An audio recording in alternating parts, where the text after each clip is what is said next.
আসসালামু আলাইকুম everyone, welcome back to my daily blog.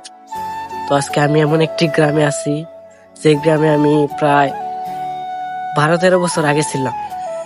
হ্যাঁ, আমার সেই শৈশবের গ্রাম। গ্রামের ফিলটা হচ্ছে শীতের সকালে মিষ্টি মিষ্টি রোদ, তার উপরে আবার দুই পাশে সরিষা ক্ষেত।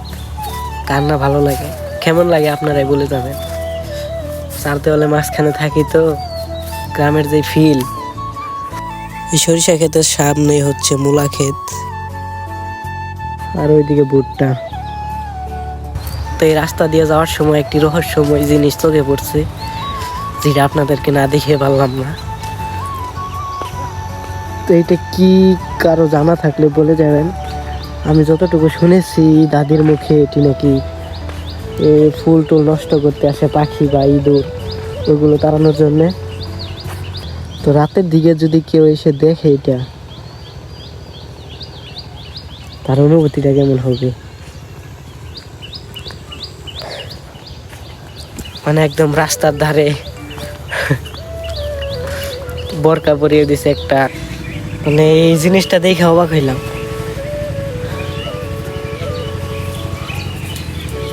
আসলে অবাক হওয়ারই কথা, কারণ এত বছর পরে এসেও যে আমি এই গাছটি দেখতে পারবো এটা কখনো আশা করি নাই।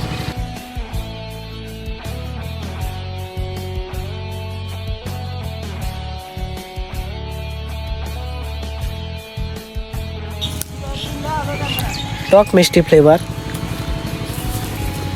মানে অনেক ছোট সময় তখন মনে হলেন যে আমার কাকা ফুবু হ্যার ছেলে মেয়েরে নিয়ে আসতাম এখানে। এখনো যে গাছটা পাবো আশা করিনি। মনের ভিতরে একটা আনন্দ লাগতেছে। আসলে এগুলো শুধু শুধু পেরে লাভ নাই, ওই রকমও খাওয়ার উপযুক্ত হয় নাই।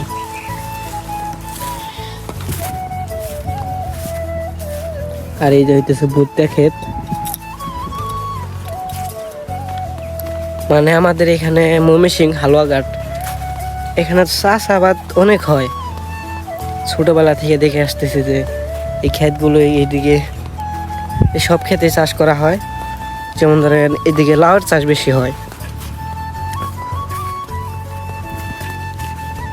আপনি যদি কিছু নাও দেখতে পান তাও লাউ গাছ, মানে লাউর ক্ষেত দেখতে পারবেনই, এটা মিস নাই। আর এগুলো কি ভুট্টা নাকি যে কুশল, সেটা বুঝতে পারলাম না। দাদু এগুলো কি ঝিঙ্গা? শশা।